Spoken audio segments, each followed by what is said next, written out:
Hello dear student, कैसे हैं आप सभी। जैसा कि आप सभी जानते हैं कि बीएससी फर्स्ट ईयर का सिलेबस व एग्ज़ाम पैटर्न दोनों चेंज हो चुके हैं। अब आपके एग्ज़ाम सेमेस्टर वाइज होंगे और बहुत जल्द यानी कि जनवरी में आपका सेमेस्टर फर्स्ट कंडक्ट होने वाला है। सेमेस्टर फर्स्ट में केमिस्ट्री के 2 पेपर होंगे, paper first and paper second. और अगर हम एग्ज़ाम पैटर्न की बात करते हैं तो आपके पेपर होंगे ऑब्जेक्टिव टाइप्स, यानी कि आपको क्वेश्चन मिलेंगे एमसीक्यूज़, मल्टीपल चॉइस क्वेश्चंस। सो पूरा सिलेबस बार बार पढ़ने के बजाय अच्छा है कि आप बार बार एमसीक्यू सॉल्व करें। ज़्यादा से ज़्यादा क्वेश्चन सॉल्व करेंगे उतनी ही आपकी अच्छी प्रैक्टिस होगी और एग्ज़ाम में आप गुड मार्क्स स्कोर कर पाएंगे। सो चलिए स्टार्ट करते हैं हम प्रैक्टिस करना। सो यहाँ आपका फर्स्ट क्वेश्चन है, निम्नलिखित में से किस युग्म में बंध क्रम समान है, यानी कि इनमें से कौन से पेयर में सेम बॉन्ड ऑर्डर है। तो मैंने क्लास में आपको बहुत बार बताया है, बॉन्ड ऑर्डर निकालने के लिए मैंने आपको एक ट्रिक बताई थी। हम क्या करते हैं, total number of electrons count करते हैं। अगर टोटल नंबर ऑफ इलेक्ट्रॉन्स 14 आते हैं तो बॉन्ड ऑर्डर होगा 3। और मैंने आपको बताया था कि इधर आपको बढ़ते हुए सीक्वेंस में चलना है और इधर आपको घटते हुए सीक्वेंस में चलना है, और साथ ही बॉन्ड ऑर्डर आपको 0.5 कम करते हुए चलना है। ठीक है। सो यहाँ अगर टोटल नंबर ऑफ इलेक्ट्रॉन 14 है तो बॉन्ड ऑर्डर होगा 3, अगर 13 है तो 2.5, और अगर 12 है तो 2, और इसी तरीके से इधर अगर 15 है तो बॉन्ड ऑर्डर फिर से यहाँ पे 22.5, एंड 16 अगर नंबर ऑफ टोटल इलेक्ट्रॉन्स होगा तो बॉन्ड ऑर्डर आपका आएगा 2। इस तरीके से हम इन सभी में कैलकुलेट कर सकते हैं। ये इजी ट्रिक है, अगर आप एमओटी के बेसिस पे निकालेंगे तो आपको बहुत टाइम लग जाएगा। तो चलिए सॉल्व करते हैं इस क्वेश्चन को। देखिए यहाँ पर N2 और Cl2 फर्स्ट ऑप्शन में है। Cl2 में नंबर ऑफ टोटल इलेक्ट्रॉन्स बहुत ज़्यादा चले जाएंगे, एक बार आप इस ऑप्शन को स्किप कीजिए। नेक्स्ट देखिए O2+2, ऑक्सीजन में नंबर ऑफ इलेक्ट्रॉन्स कितने होते हैं, एक अगर ऑक्सीजन की हम बात करेंगे तो कितने इलेक्ट्रॉन आएंगे, 8। ठीक है। जो 2 ऑक्सीजन है उसमें कितने आ जाएंगे, 16, और +2 का चार्ज है, दैट मीन्स कि -2 करेंगे तो 16 -2 करने पर कितने आ जाएंगे, 14। ठीक है। और फ्लोरीन में कितने आ जाएंगे, 18। ठीक है। Number of total electron same नहीं है, सो बॉन्ड ऑर्डर सेम नहीं होगा। थर्ड नंबर ऑप्शन आप देखिए NO+ एंड CO। यहाँ पे जैसा कि मैंने सोल्व करके बता रखा है, NO में नाइट्रोजन में नंबर ऑफ इलेक्ट्रॉन 7, ऑक्सीजन में 8, प्लस का चार्ज है सो -1 लगेगा। कार्बन में नंबर ऑफ इलेक्ट्रॉन 6, ऑक्सीजन में 8। तो देखिए आप टोटल करके देखिए, इनका नंबर ऑफ टोटल इलेक्ट्रॉन्स क्या आएगा, सेम आएगा। सो यहाँ पर इनका बॉन्ड ऑर्डर भी सेम आएगा। सो अपना करेक्ट ऑप्शन हो जाएगा नंबर 3। आप भी साथ में रफ कॉपी और पेन लेकर के बैठ जाएं और साथ साथ में इनका आंसर देते रहें। वीडियो को स्टॉप करके आप खुद से सॉल्व करने की कोशिश करें और फिर उसका आंसर देखें। नेक्स्ट क्वेश्चन देखिए, एसीटेट के जलीय विलयन का विद्युत अपघटन किया जाता है तब निम्नलिखित में से कौन सी स्पीसीज कैथोड पर मुक्त होती है ना। कैथोड पर बनने वाली स्पीसीज पूछी है। तो ये सबसे पहले तो कौन सा मेथड है, तो ये मेथड है कोल्बे इलेक्ट्रोलाइसिस मेथड, जिसमें कि 2 इलेक्ट्रोड लगे होते हैं, एक कैथोड और एक एनोड। ठीक है। तो इसमें आपने देखा था लेते क्या है, इसमें हम लेते हैं एस्टर का पोटेशियम या फिर सोडियम सोल्ट लेते हैं। ठीक है। ये आइंस में टूटेगा, नेगेटिव एंड पॉजिटिव। ठीक है। नेगेटिव वाला पॉजिटिव इलेक्ट्रोड के पास और पॉजिटिव वाला नेगेटिव इलेक्ट्रोड्स के पास जाएगा। और मैंने आपको ट्रिक से याद कराया था कि एल्केन, ए से एल्केन और ए से एनोड। ठीक है। तो एल्केन पर एनोड पर एल्केन बनती है। ठीक है। और एल्केन के साथ में कौन सी, H2 गैस। ठीक है। और CO2, यहाँ से ये जो CO2 है वो इवोपरेट होकर के कहाँ पे जाएगी, कैथोड पर। कैथोड पर इवोपरेट होती है। तो इसका करेक्ट ऑप्शन हो जाएगा ऑप्शन नंबर ए। ठीक है। C से आप CO2 याद रख सकते हैं, C for cathode and C for CO2। Next question देखिए, निम्नलिखित में से किस एल्कीन के ओजोनी अपघटन से मैथेनेल एवं प्रोपेन 2 ओन प्राप्त होता है। तो ये क्या है, ओजोनोलाइसिस। ओजोनोलाइसिस अपन ने बहुत बार सॉल्व किया है क्लास में। सो ओजोनोलाइसिस में मैंने आपको बताया है, देखिए आप डायरेक्ट प्रोडक्ट देख करके रिएक्टेंट का पता नहीं लगा पाएंगे। सो आपको क्या करना पड़ेगा, इन चारों ऑप्शंस को सॉल्व करके देखना पड़ेगा। अब देखिए ऑप्शन नंबर फर्स्ट जो है 2-ब्यूटीन। अगर 2-ब्यूटीन मतलब इस तरीके से होगी 2-ब्यूटीन, तो 2-ब्यूटीन में अगर आप ओजोनोलाइसिस करवाएंगे तो आप इस तरीके से उसको अपघटित करवाते हैं। मैंने आपको क्या बताया, यहाँ ऑक्सीजन जोड़ना है और यहाँ ऑक्सीजन जोड़ना है। ठीक है। सो क्या बनेगा, एसिटाल्डिहाइड बन जाएगा। तो दोनों प्रोडक्ट सेम बन रहे हैं, लेकिन आपके पास ऑप्शन में देखिए आपको दिया गया है अलग अलग, मैथेनेल और प्रोपेन 2 ओन, दैट मीन्स कि 2-ब्यूटीन तो नहीं होगा। ठीक है। और वैसे भी मैंने आपको बताया था कि जब मैथेनेल बनता है, मैथेनेल का मतलब होता है फॉर्मेल्डिहाइड। फॉर्मेल्डिहाइड कब बनेगा, जब टर्मिनल एल्कीन होगी। टर्मिनल एल्कीन का मतलब क्या होगा कि टर्मिनल कार्बन पर डबल बॉन्ड प्रेजेंट हो। ठीक है। अब ऑप्शन में है 1-ब्यूटीन। अगर आप 1-ब्यूटीन को का ओजोनोलाइसिस करवाएंगे तो मैथेनेल तो मिलेगा, लेकिन इधर देखिए यहाँ पे कार्बन डबल बॉन्ड O आएगा, तो ये प्रोपेन 2 तो नहीं है, ठीक है, 1 2 3, और यहाँ पर ये एल्डिहाइड बनेगा, दैट मीन्स ये प्रोपेन 2 तो नहीं बनेगा, तो ऑप्शन नंबर 2 भी सही नहीं है। अब देखिए ऑप्शन नंबर 3, 2 मेथिल प्रोपीन में इस तरीके से बनेगा ये 2 मेथिल प्रोपीन, ठीक है। तो आपको जब इसको हाइड्रोलाइसिस करवाओगे तो ये बॉन्ड यहाँ से टूटेगा, एक टर्मिनल कार्बन है, तो ये मैथेनॉल का फॉर्मेशन करेगा, और ये यहाँ पर CH3 और ये यहाँ से ऑक्सीजन जुड़ेगा, तो ये क्या बन गया, एसीटोन, है ना। और एसीटोन को ही हम क्या कहते हैं, प्रोपेन 2, दैट मीन्स कि इसका ऑप्शन नंबर 3 करेक्ट है, ठीक है। अब ऑप्शन नंबर 4 को आप खुद से सॉल्व करके देखिए कि क्या प्रोडक्ट बनता है। नेक्स्ट क्वेश्चन पे हम चलते हैं। अभिक्रिया दे रखी है आपके सामने और एरो पे लिखा है एल्कोहलिक केओज। सो एल्कोहलिक केओज क्या करता है, एलिमिनेशन रिएक्शन, ठीक है, HBr का एलिमिनेशन करता है, ठीक है। अगर इसकी जगह आपको एक्वस केओच दिया होता तो ये क्या करता, ये करता सब्स्टिट्यूशन रिएक्शन, ये Br की जगह OH जोड़ देता, ठीक है। इस बात का आपको स्पेशली ध्यान रखना है। तो अब आपको यहाँ से HBr निकालना है। अब देखिए 2 टाइप्स के ऑप्शन है कि Br यहाँ से जाएगा, H इस कार्बन से जा सकता है और एक H यहाँ से जा सकता है। अगर इस कार्बन से जाएगा तो इस तरीके की एल्कीन बनेगी, और यहाँ से जाएगा तो यहाँ बीच में डबल बॉन्ड आएगा, ठीक है। तो अपने पास में 2 ऑप्शन है, देखिए आप ऑप्शन 2 एंड ऑप्शन 4 को ध्यान से देखिए।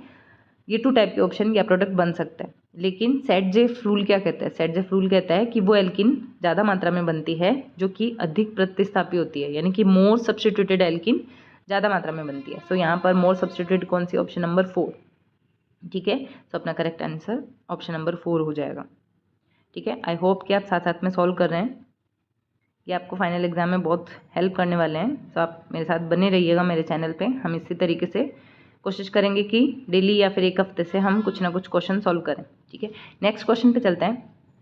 SN2 अभिक्रिया के लिए निम्नलिखित यौगिक की अभिक्रियाशीलता का क्रम, रिएक्टिविटी ऑर्डर पूछा है फॉर SN2, यानी कि by molecular nucleophilic substitution reaction. So आप सभी को पता है कि SN1 में हम ऑर्डर पढ़ते हैं 3 2 and 1, 3 डिग्री या 3 degree alkyl halide is more reactive than 2 degree and 2 degree is more reactive than 1 degree, ठीक है। और SN1 में इंटरमीडिएट के फॉर्म में कार्बोकेटाइन बनता है जिसकी स्टेबिलिटी का ऑर्डर ये है। लेकिन SN2 क्या है, SN2 बायोमोलिकुलर रिएक्शन है, एक स्टेप में कंप्लीट होती है और इंटरमीडिएट के फॉर्म में एक ट्रांजिशन स्टेट बनती है जिसमें स्टेरिक हिंड्रेंस रहती है, जिसकी वजह से 1 डिग्री क्या होता है, हैलाइड मोर रिएक्टिव होता है। सो ऑर्डर अपना क्या रहेगा, 1 degree then 2 degree and then 3 degree, ठीक है। अब सारे ऑप्शंस को आप ध्यान से देखिए। इसमें ऑप्शन नंबर 3 देखिए, ऑप्शन नंबर 3 में 1 डिग्री दे रखा है, देन फिर 2 डिग्री है, ये भी 1 डिग्री है, और देन फिर उसके आगे वाला 2 डिग्री है, और फिर फाइनली 3 डिग्री दे रखा है। आप सारे ऑप्शन को ध्यान से देखिए, वीडियो को पॉज कीजिए और अपने आप से सॉल्व करने की कोशिश कीजिए। सो इस क्वेश्चन का करेक्ट ऑप्शन हो जाएगा ऑप्शन नंबर 3। नेक्स्ट क्वेश्चन पे चलते हैं। बेंजीन के इलेक्ट्रॉन स्नेही प्रतिस्थापन में एरेनियम आयन, तो देखिए रिएक्शन है इलेक्ट्रोफिलिक सब्स्टिट्यूशन रिएक्शन, और आपको पता है कि सारे जो एरोमेटिक कंपाउंड्स हैं ये रिएक्शन देते हैं। अब जब इलेक्ट्रोफाइल का उस पर अटैक होता है, इस तरीके से ये एरोमेटिक स्ट्रक्चर रहती है। एरोमेटिक स्ट्रक्चर में सारे के सारे कार्बन sp2 हाइब्रिडाइज होते हैं। जब एक कार्बन पर इस तरीके से बॉन्ड का डिस्प्लेसमेंट होगा और इस पर जाकर के इलेक्ट्रोफाइल जुड़ जाएगा, तो किस तरीके की स्ट्रक्चर बनेगी, ये 2 पाई बॉन्ड, यहाँ पर एक हाइड्रोजन ऑलरेडी प्रेजेंट है और ये इलेक्ट्रोफाइल जुड़ गया और एक कार्बन पर पॉजिटिव चार्ज आ गया, ठीक है। अब देखिए ऑप्शन पढ़ते हैं। सभी कार्बन परमाणु sp2 संग्रहित है, नहीं। अब जब यहाँ पर इलेक्ट्रोफाइल जुड़ चुका है तो अब सारे कार्बन sp2 हाइब्रिडाइज नहीं रहे हैं। ये कार्बन sp2 है, ये है sp2, ये है, लेकिन ये भी sp2 है, लेकिन ये वाला कार्बन जो है इसमें देखिए 4 सिग्मा बॉन्ड है। सो इसका हाइब्रिडाइजेशन क्या हो जाएगा, sp3, ठीक है। सो सभी कार्बन sp3 भी नहीं है, इसलिए ऑप्शन नंबर 2 भी नहीं होगा। ऑप्शन नंबर 3 में देखिए एक कार्बन परमाणु sp3 हाइब्रिडाइज्ड है। सो इसका करेक्ट आंसर जो है वो ऑप्शन नंबर 3 हो जाएगा। नेक्स्ट क्वेश्चन, अणु की आकृति किससे निर्धारित नहीं होती है, ठीक है। ज्योमेट्री जो है या शेप है वो हम किससे डिटरमाइन नहीं कर सकते। तो मैंने आपको बताया था कि हमने VSEPR थ्योरी पढ़ी थी, उसमें हमने पहले हाइब्रिडाइजेशन कॉन्सेप्ट भी पढ़ा था। क्या कहा था कि पाई बॉन्ड हाइब्रिडाइजेशन में भाग नहीं लेते हैं, पार्टिसिपेट नहीं करते हैं, तो सिग्मा बॉन्ड जो है वो हम ज्योमेट्री को डिसाइड करने में काम में लेते हैं। एकांकी युग्मों से, यानी कि जो लोन पेयर्स है वो भी ज्योमेट्री डिसाइड करेंगे, क्योंकि मैं अगर एग्जांपल दूं TBP का, तो TBP में हम पढ़ते हैं ना इस तरीके से ये शेप होती है, और अगर लोन पेयर्स यहाँ पे प्रेजेंट हो गए तो शेप कैसी बनी, T शेप बनी या K शेप बनी, हमने एग्जाम्पल देखे थे। दैट मीन्स कि ये भी पार्टिसिपेट कर रहे हैं। तो किससे निर्धारित नहीं होती है, तो पाई बॉन्ड से ज्योमेट्री डिसाइड नहीं होती है। सो इसका करेक्ट ऑप्शन क्या हो जाएगा, ऑप्शन नंबर 2, ठीक है। ऑप्शन नंबर 4 में इसमें दे रखा है कि सभी ऑप्शन, है ना, तो सभी नहीं होंगे, इसमें सिर्फ पाई बॉन्ड वाला होगा। नेक्स्ट क्वेश्चन देखिए, स्टीरियोकेमिस्ट्री से। स्टीरियोकेमिस्ट्री की आपकी इस बार 2 यूनिट डाल दी है, सो बहुत ही इंपॉर्टेंट क्वेश्चन बनते हैं वहाँ से, सो आप इसको जरूर से सॉल्व करके जाइएगा। तो नेक्स्ट क्वेश्चन देखिए, पूछा है एन ब्यूटेन के 2 विषमतली स्वरूपन। विषमतली का मतलब है गोश फॉर्म, है ना, गोश कन्फर्मर्स जो है एन ब्यूटेन के वो क्या होते हैं। तो देखिए एन ब्यूटेन के कन्फर्मर्स आपने 4 टाइप्स के बनाए होंगे। एक बनाया था आपने स्टैगर्ड, ठीक है। स्टैगर्ड में क्या रहता है भाई, स्टैगर्ड में रहता है इस तरीके से, मैं आपको एक बार बता दूं सारे के सारे। स्टैगर्ड में ये CH3 एक कार्बन आगे वाला और ये आगे वाले कार्बन से और पीछे वाले कार्बन का CH3 बिल्कुल अपोजिट रहते हैं, ये रहती है स्टैगर्ड कन्फर्मेशन, ठीक है। और उसके बाद में एक आपने पढ़ा था इक्लिप्स्ड, एक पढ़ा था फुल्ली इक्लिप्स्ड, ठीक है। हम यहाँ पे बात करें, चलो गोश फॉर्म की हम बात करते हैं दोनों की। 2 गोश फॉर्म बनाए हमने इस तरीके से, एक CH3 हमने यहाँ पे रखा, हमने एक कार्बन का रोटेशन फिक्स कर दिया, मतलब एक को फिक्स कर दिया और दूसरे को हम कंटिन्यूस रोटेट कर रहे हैं 60 डिग्री एंगल पर। तो हमने यहाँ पर एक CH3 लिखा, एक H यहाँ, एक H यहाँ, तो एक गोश फॉर्म हमने ये बनाया था। और जो दूसरा गोश फॉर्म था वो कुछ इस तरीके से था, फर्स्ट कार्बन वही फिक्स, ठीक है, पीछे वाले कार्बन को हम रोटेट कर रहे हैं, ये H यहाँ, ये CH3 यहाँ और ये H यहाँ, ये था इसका दूसरा। अब देखिए दोनों को कंपेयर कीजिए आप, क्या ये फॉर्म, ये फर्स्ट वाला आपको सेकंड वाले का मिरर इमेज लग रहा है। देखिए मिरर इमेज में ये हाइड्रोजन यहाँ है, ये यहीं दिखेगा, मिरर में ये हाइड्रोजन यहाँ इधर ही दिखेगा, ये CH3 यहाँ दिखेगा और ये CH3 जो है इसकी इमेज जस्ट यहाँ दिखेगी। दैट मीन्स कि ये कंपाउंड एक दूसरे के मिरर इमेज है। अब मैं अगर कंपाउंड फर्स्ट को उठा करके सेकंड पे रखूँ तो क्या ये एक दूसरे पर सुपर इम्पोज होंगे, क्या फर्स्ट इमेज सेकंड को कवर कर लेगी, नहीं कर पाएगी। सो ये एक दूसरे पर सुपर इम्पोज नहीं है। सो ऐसे कंपाउंड जो एक दूसरे के मिरर इमेज तो हो लेकिन एक दूसरे पर सुपर इम्पोज ना होते हो, क्या कहलाते हैं, एनेंशियोमर्स, ठीक है। सो इसका ऑप्शन नंबर फर्स्ट, यानी कि हिंदी में इसको कहते हैं प्रतिबिंब रूपी। So option number first is correct. अगला क्वेश्चन है, अधिकतर एथेन अणु स्वाभाविक रूप से निम्नलिखित किस स्वरूपण में पाए जाते हैं। तो किसका पूछा है, एथेन का, है ना। एथेन में अपन ने 2 ही पढ़ा था, एक तो अपने पढ़ा था इक्लिप्स्ड, इस तरीके से था, एक बॉन्ड के ठीक पीछे दूसरा बॉन्ड प्रेजेंट रहता है, हाइड्रोजन हाइड्रोजन होते हैं इसमें सारी जगह, तो ये था इक्लिप्स फॉर्म। और दूसरा था स्टैगर्ड, एक बॉन्ड के जस्ट अपोजिट दूसरा बॉन्ड प्रेजेंट रहता है ना। तो इसमें क्या होगा, बॉन्ड डिस्टेंस इसमें ज़्यादा होती है, सो इसमें रिपल्शन मिनिमम होता है, एनर्जी ज़्यादा हो जाती है। सो स्टैगर्ड फॉर्म जो है वो ज़्यादा स्टेबल रहता है, तो मॉलिक्यूल स्टैगर्ड फॉर्म में या सांतरित फॉर्म में रहना ज़्यादा पसंद करते हैं। नेक्स्ट यानी में कितने से किसका विन्यास ई है, ई कन्फर्मेशन पूछा है। सो हम ई कन्फर्मेशन निकालने के लिए प्रायोरिटी ऑर्डर फॉलो करते हैं। सबसे पहले तो आपको ई का मतलब पता होना चाहिए ना। ई का मतलब होता है अपोजिट और जेड का मतलब होता है सेम, ई जेड नॉमेनक्लेचर है।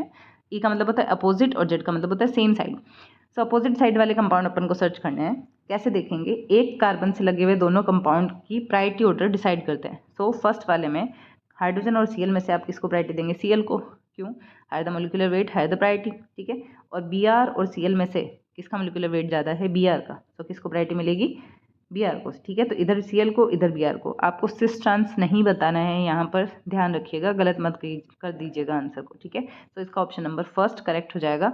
बाकी तीनों आप अपने आप से सॉल्व करके देखिए क्या इन तीनों का नॉमेनक्लेचर जेड आ रहा है क्या, ठीक है। ये आपका होमवर्क मानिए और चलिए स्टार्ट हो जाइए।